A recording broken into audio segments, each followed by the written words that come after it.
Welcome to the Acrylic Portrait Painting Challenge Masterclass, lesson number 6, shading and color nuances. I hope you're doing well and looking forward to teaching you the next steps here in our painting.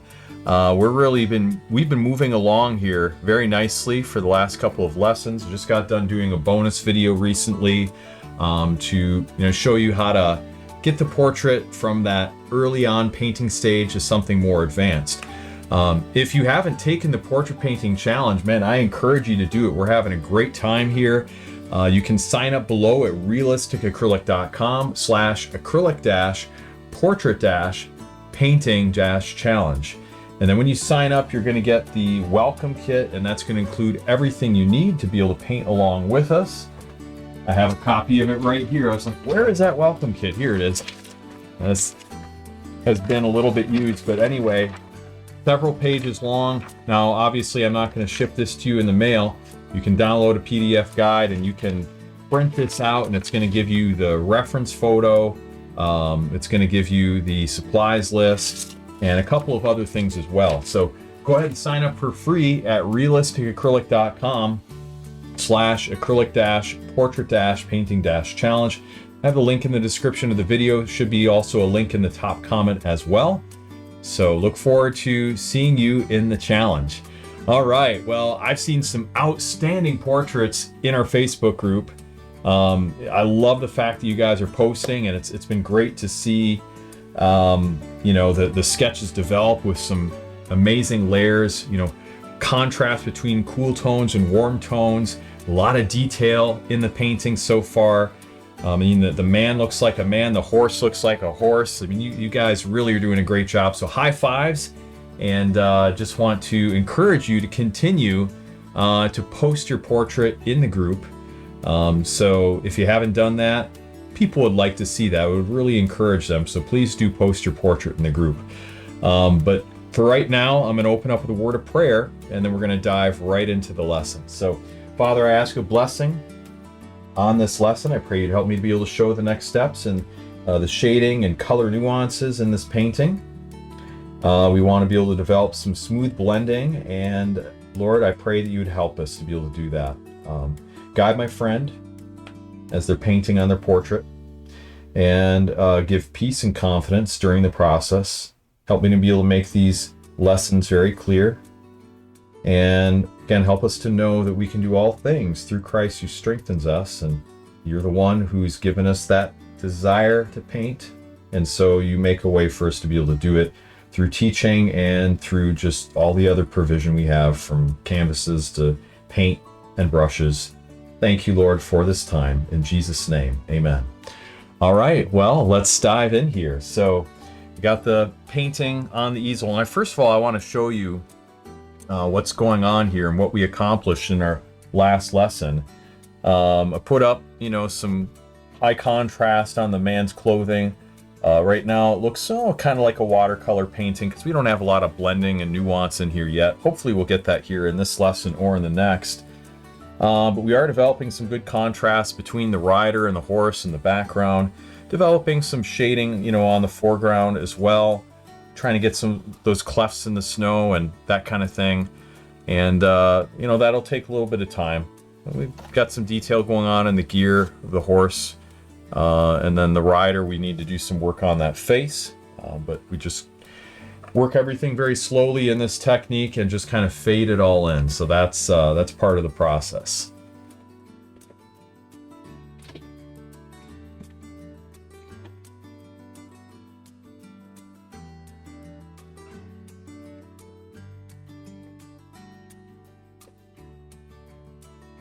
All right, just had to get my palette here, make sure I have that handy, and we're going to spray the palette.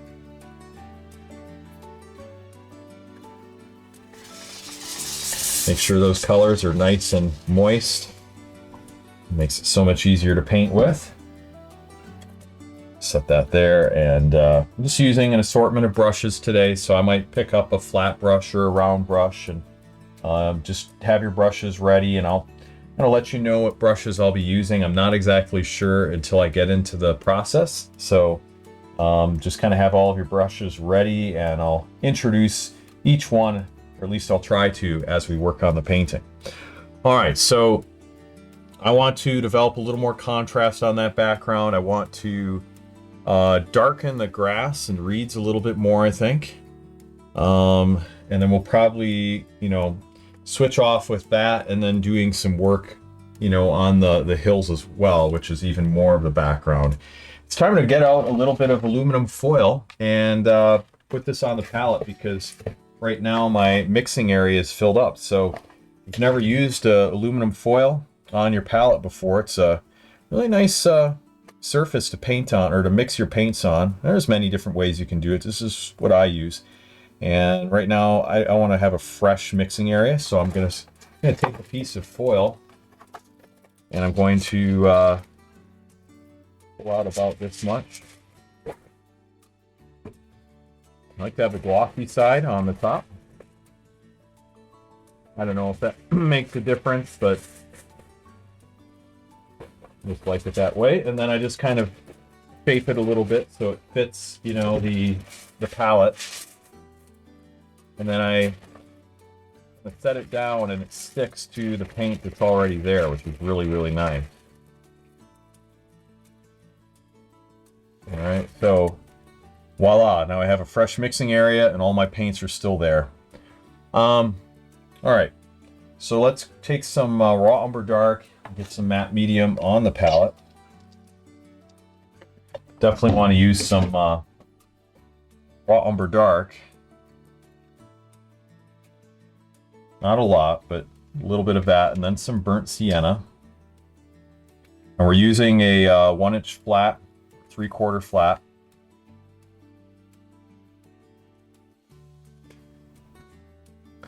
And I think that burnt sienna is a really good color for those reeds. I'm just trying to push some of that off the brush. I'm kind of a messy mixer. So I just show people the way I do it, even though there's probably more organized ways you could mix on your palette. And I do kind of have a system, but I make a little bit of a mess, I'm not going to lie. Now, I want to just take those two colors, I think, and let's show this to you on the white card. Kind of see what that looks like. That's pretty bold. I don't know, that might be overpowering, but we'll see. Let's just see how it goes. We'll start here in the upper corner. Kind of work our way down. So, you know, as we get further along in the process, we can use glazes that are a little more robust. Just a little bit stronger. And that's just how the glazing technique works. Now I want to put a little bit on this side as well, above the horse. And then let's see here. So I'm leaving it open right there. Like, I don't have the reeds going all the way down, or at least as width much. Let me getting a little tongue-tied here. I'm not using as much pressure on this area here because I want to leave off there. I want to allow, a little area for some yellower colors like Indian yellow and raw sienna. So I'm leaving that area open there. Now, on the right-hand side, I'm going to switch to some raw umber dark.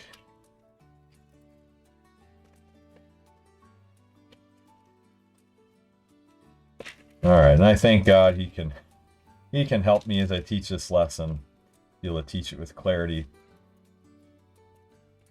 Even if sometimes if I mess up with what I'm saying, I thank God he is able. So some raw umber dark and a little bit of ultramarine blue. We'll add that in here and mix them together. We just kind of get a slightly cooler tint here with that ultramarine blue. All right, and let me show this to you on the white card again so you can see what it should look like before you put it on your painting. Now, compare the difference between this glaze here and the previous one up there. Way, way more red in that mixture. Now, we didn't use red, but it's got more of a reddish tint. So this is going to be good for working on this right-hand side, because that color just is not quite as reddish. So I want to be able to get that difference in the tonal value.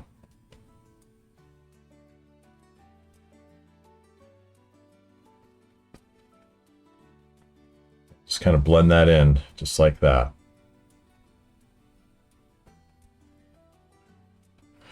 All right. Now, with that being done,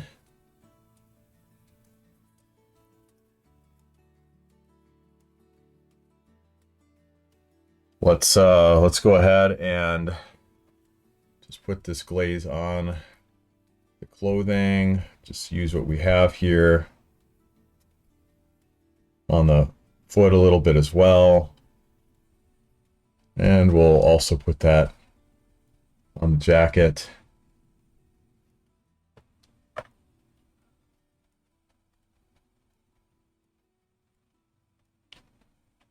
It's time to get a little bit of blending going on now in the interior. So I'm going to take a round brush. Take this color here, add some raw umber dark to it, a little bit of titanium white. This is really kind of the first instance where we're using some semi-opaque kind of colors here. Adding a little bit of titanium white just to help it to cover better. And add a little bit of raw sienna, burnt sienna.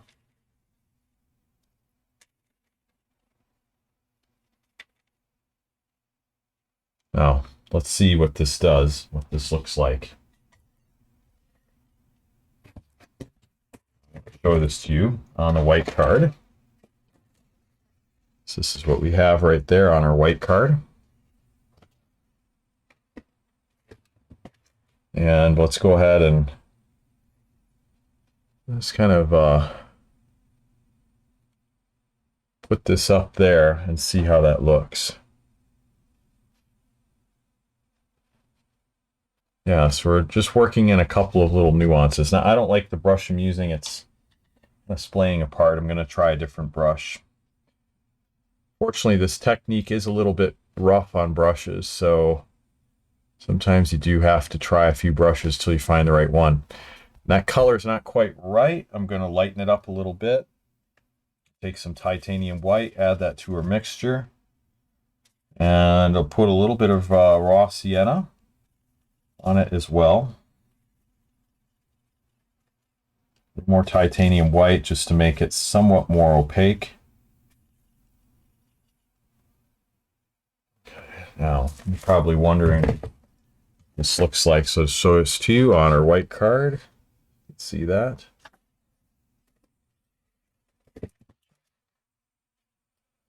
Let's go ahead and apply this. We need something to kind of bridge the gap between the color that's there and what we want to have there.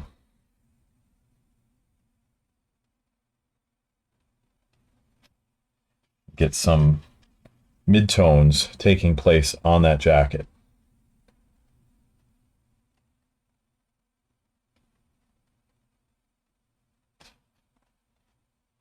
So there's kind of some different striations and things taking place on that jacket.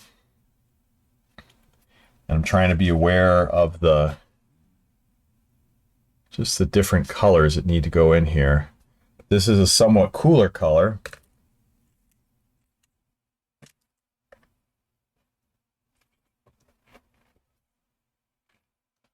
Now up here we're going to get some darker tones.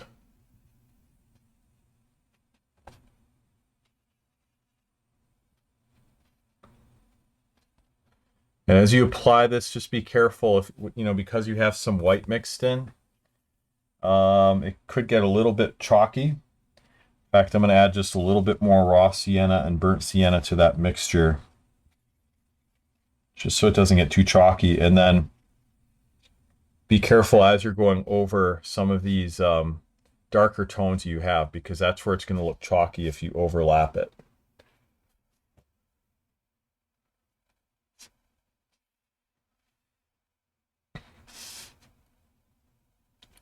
So I'm going to apply some of this right here and then some of this right there.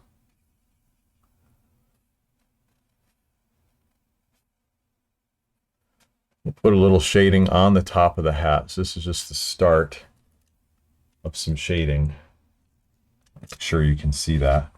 Just put a little bit of shading right up here. Across the band. Now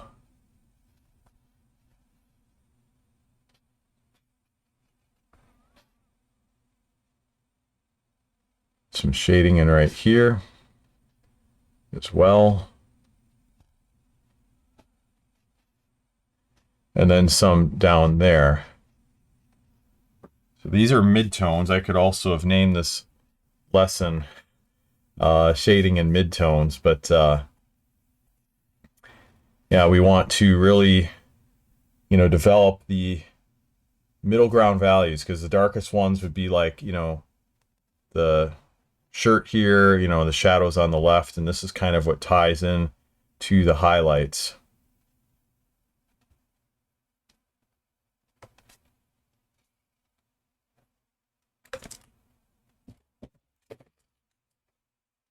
So I'm going to zoom in just a little bit more.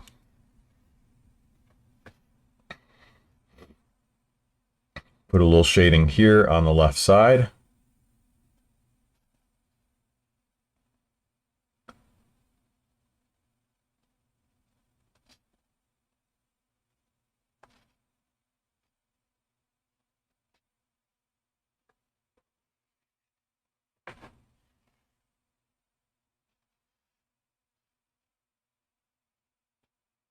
A little shading up here. I mean, there's a lot of nuances here on this jacket we're trying to capture. I'm going to darken this section here.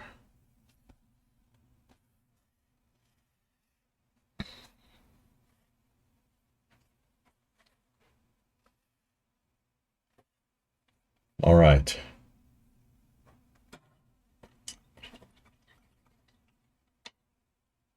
I think we do need to darken also some of the other areas as well. So I want to go over that jacket one more time with the darkest tone to help these other spots that stand out. Let's take some raw umber dark, a little bit of raw sienna, which will make it more opaque, ultramarine blue.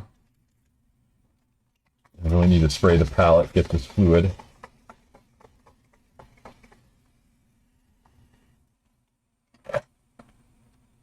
Yeah, some ultramarine blue and alizarin crimson.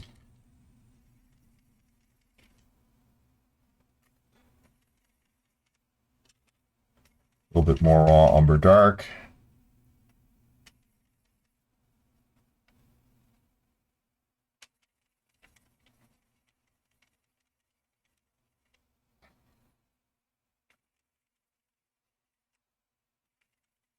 All right, so we want to make a really robust color here. It's starting to get almost black. Show this to you on the white card. You can see how dark that's getting now. And then we want to just basically paint, you know, onto the left-hand side here and really intensify some of these darkest tones on the jacket.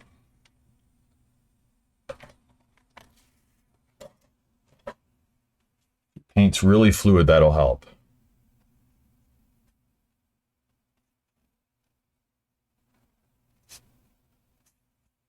So just the darkest tones.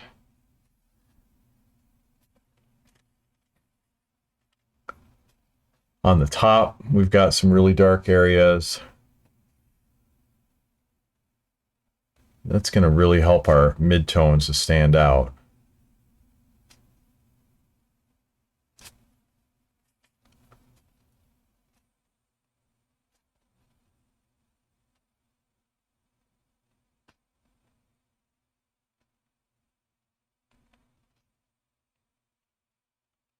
Develop the dark shading here on the lapel. Inside the inside the collar. He's got some dark shading up on the hat. We're increasing the contrast and also developing some shading at the same time.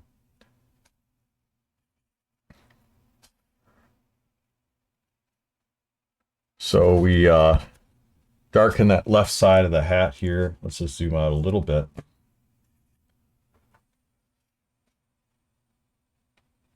And then there's a little peak on the top of the hat, so I'm leaving room for that. Just putting a kind of a round shape on that part. And I'm dabbing the brush to develop shading as we go along the inside of the hat.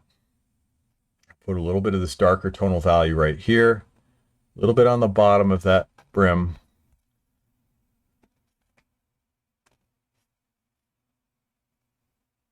Again, that'll develop the shading nicely. Back to the collar. There is a dark area here that I missed from my bonus video.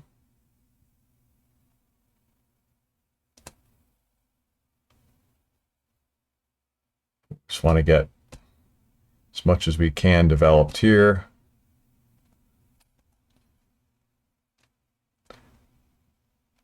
And then we've got some separation here on that vest.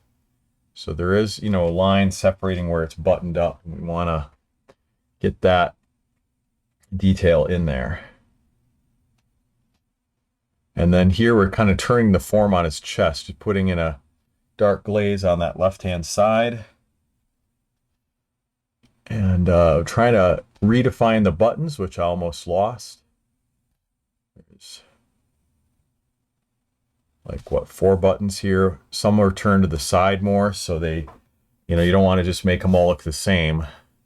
This one's going to be skinnier because it's kind of turned at an angle. And if you can capture that, that's going to give it increased credibility in the realism category.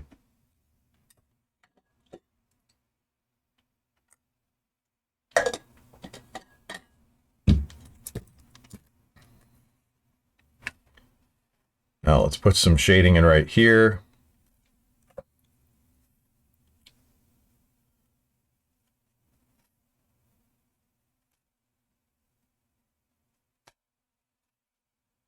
And then here along the bottom, there's a lot of shading down there. Now I'm using a size 2 round brush. Size 2 round brush.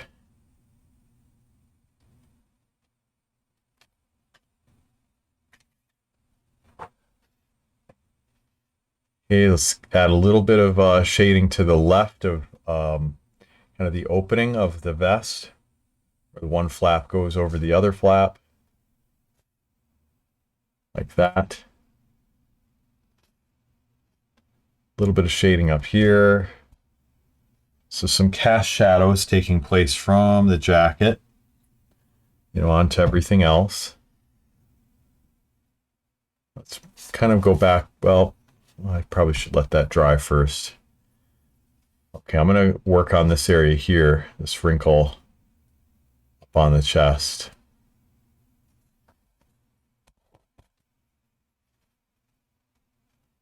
Got a little shape here that I want to capture. And then there.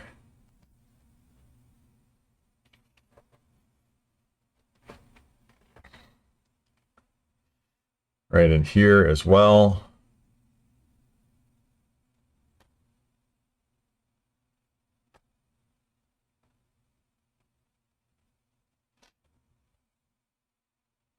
And then above the hand, jacket just kind of disappears in there.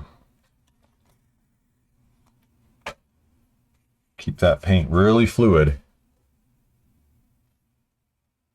That helps you to get some nice thin lines as you're painting.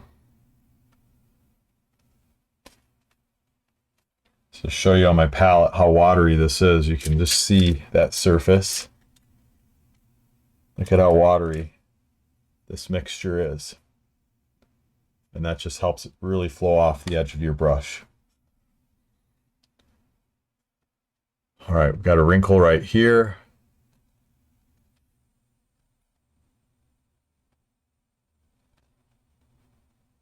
and here.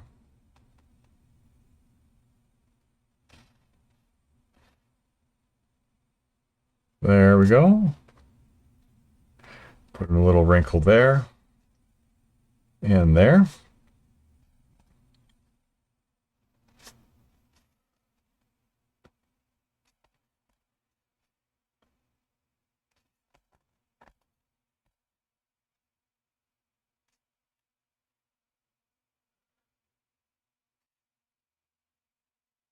And I'm going to put a little bit of shading here just to the left of his sleeve. Just like his arm is casting a bit of a shadow over the rest of that clothing.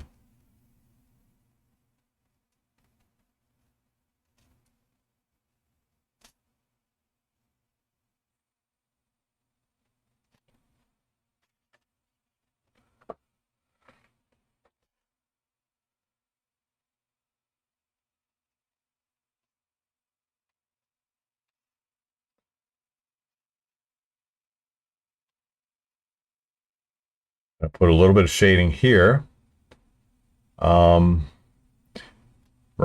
to the right of the arm, because that jacket really curves in on that side dramatically.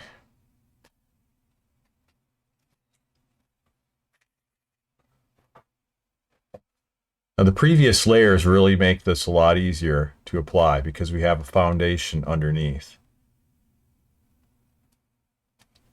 Might seem a little redundant what we're doing, going over it several times, but having these extra layers gives it a lot of depth.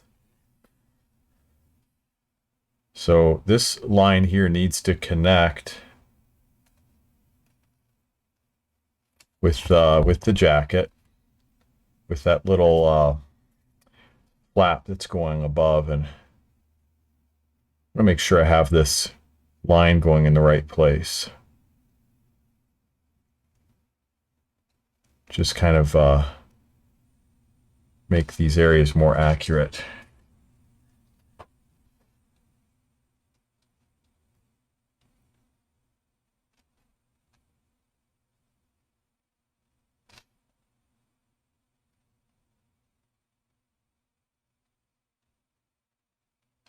Go.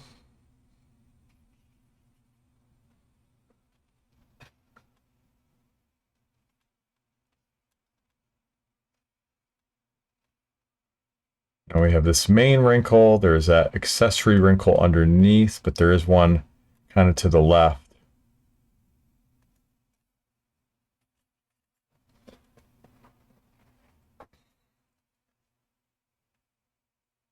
And a little bit of shading going up to show some of the curvature of the shoulder.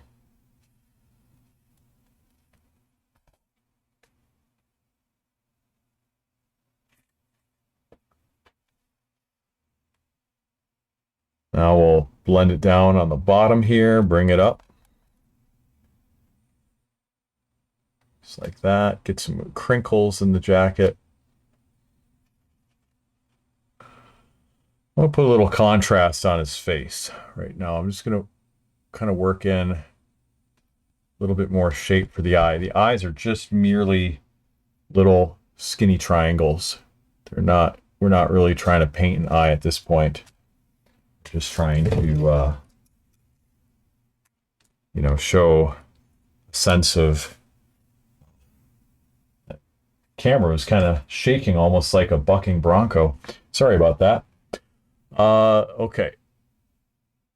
So we're just putting in these little shapes here to suggest the eyes in. And I don't want to use that for the eyebrows. That color is a little too dark for the eyebrows. You could maybe put in a little bit of it right up here on the top of the mustache. Kind of have his double chin right there. Beard on the bottom. He's got 5 o'clock shadow.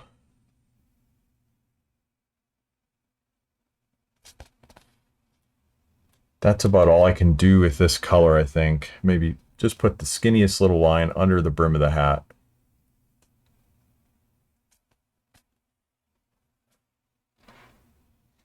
There. All right, now we're gonna zoom out just a bit and keep going. A little bit more shading, around the hands.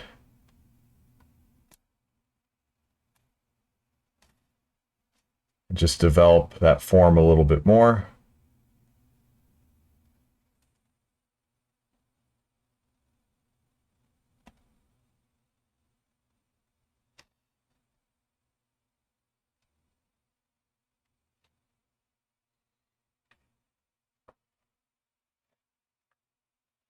Just trying to cut in around the hands a little bit and give them some clarity as far as the form. But we're just using this dark color to really develop our negative spaces. Make sure we have plenty of contrast.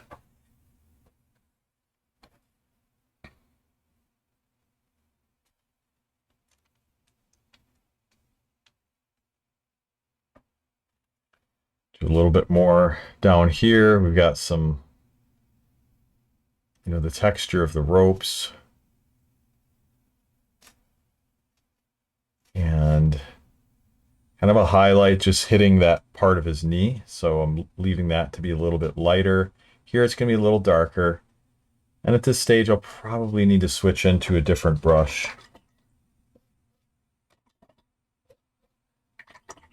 Just rinse off my brush here. Okay. I'll switch into a 1/4 inch flat.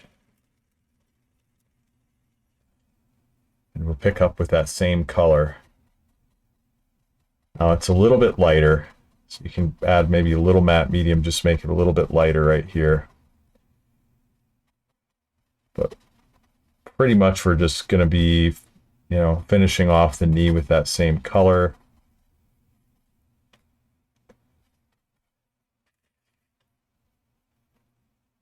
And then we do have some of those little leather strips that are flowing down, so I'm just going to kind of suggest them for right now. And we'll just have to kind of go general to specific and dial in more of the details later. And I want to darken the riding gear on this side and just get a little bit of this dark value. Fade it with my finger because I'm going to have to come in with a different color that's a little warmer in tone to get the rest of it in.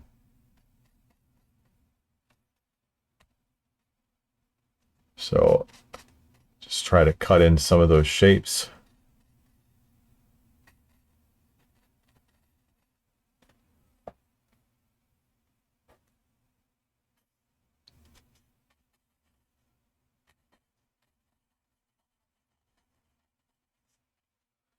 Go, just want to keep that contrast going. And darken a little bit on some of these straps on the bottom.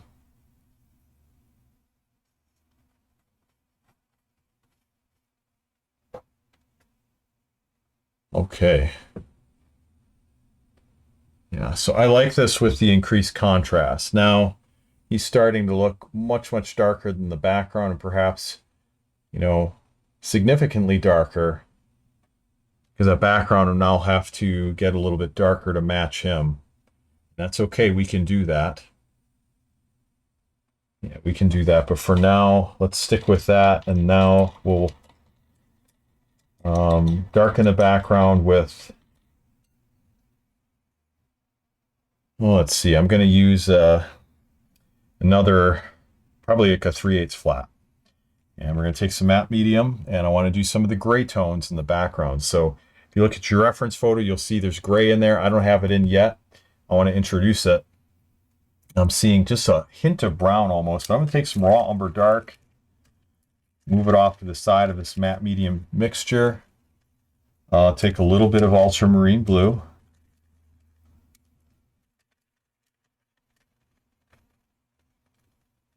Yeah, just a little bit of white. This stage we can add a little bit of white and it'll be okay in the background.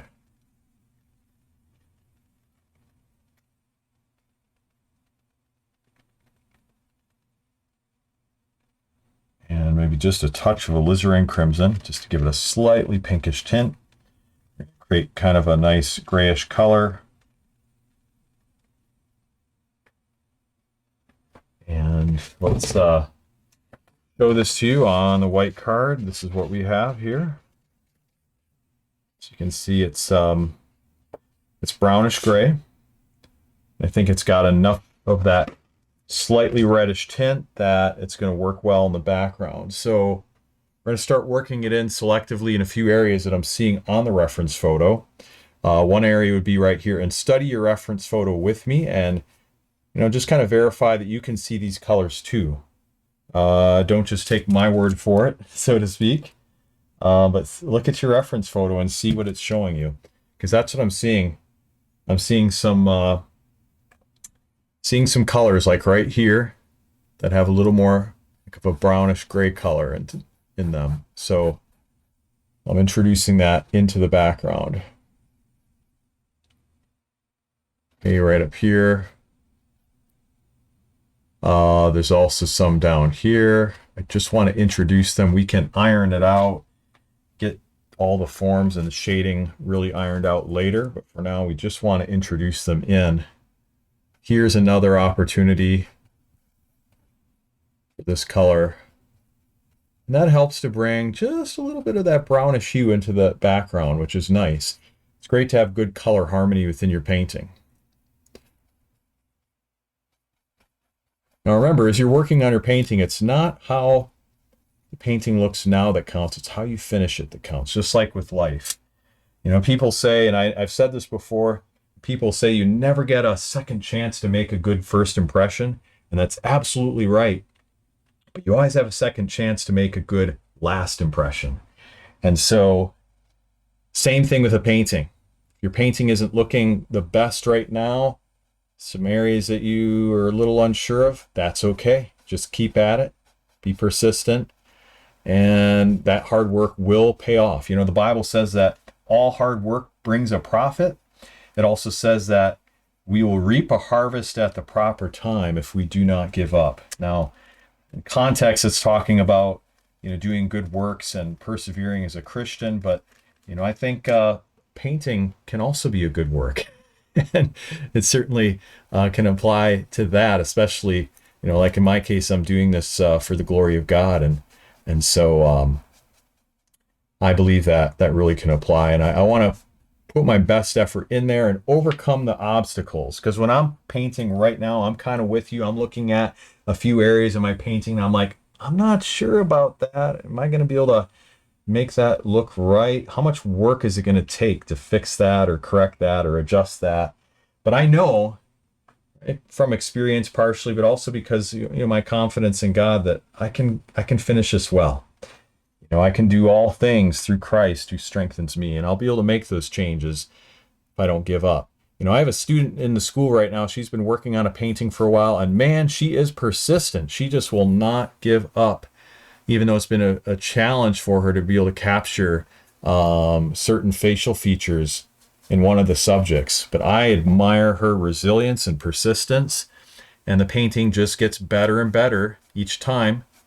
Although, sometimes it's one step forward, 2 steps back, 2 steps forward, 1 step back, 3 steps forward, 1 step back, but as long as you're making progress over the long haul, that's what counts. So we're just introducing these colors here, and I really like this. This is nice. All right. Now I want to finish off, I think, with just a little glaze going into the reeds. So I'm going to take some matte medium here. Just a little fresh matte medium, and let's go ahead and get a little bit of raw sienna, even just a tiny bit of this crazy color I call organic orange. Now, don't use too much of it. Just a little bit of raw sienna and organic orange. All right, and we're going to put that in the reeds. I'm going to grab even a tiny bit of Indian yellow. Now that's a vibrant color too. So again, you don't want to go crazy with this. Just to give it a little splash of something vibrant. Ooh, that was a little too much. I have to add some organic orange to balance it out. Okay. So let me show this to you. That'll finish off our lesson for today, but this is what it looks like on the white card with this really vibrant color. Check that out. And yes, we're going to pop that into the grass because I want to do it, and I want to have fun as I'm painting, and I like to try things. So let's put it in right here. Yep, right here. And let's pull it into the rest of it. I think that just kind of makes it pop, you know, like the sun is shining on it. You can see it didn't get too crazy, but it adds a little something to it. Just a little something. All right, and then I'll just put a little bit right here as well, just so, you know, that side's not lonely. And a little bit under the horse.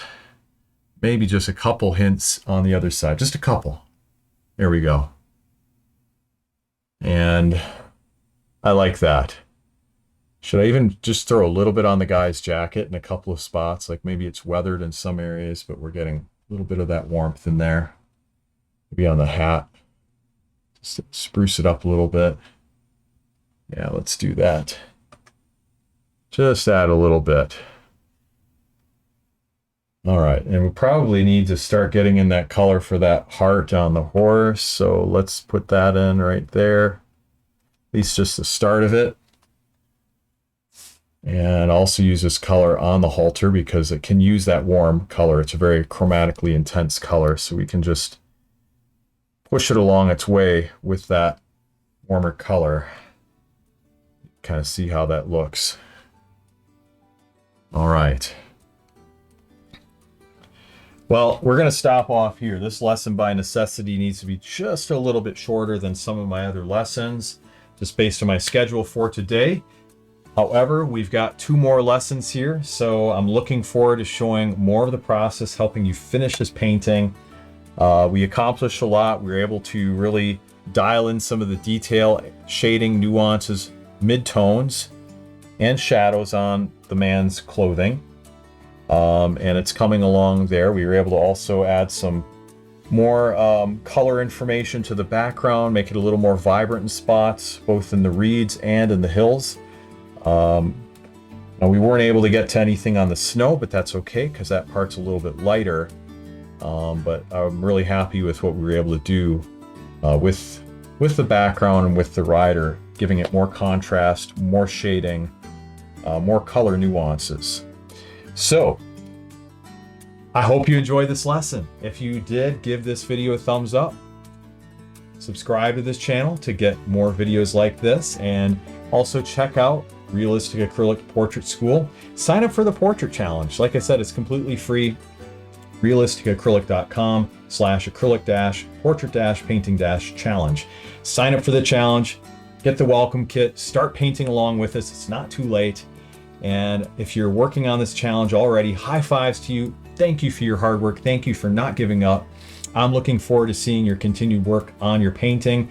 Post it in our Facebook group of Realistic Acrylic Portraits. Again, Realistic Acrylic Portraits, our Facebook group. And I'm looking forward to sharing lesson number 7 with you. It's coming up soon, and we'll be bringing this painting home shortly. All right, well, thank you so much for watching this lesson, painting along with me. God bless you. I'll see you in the next lesson. Take care.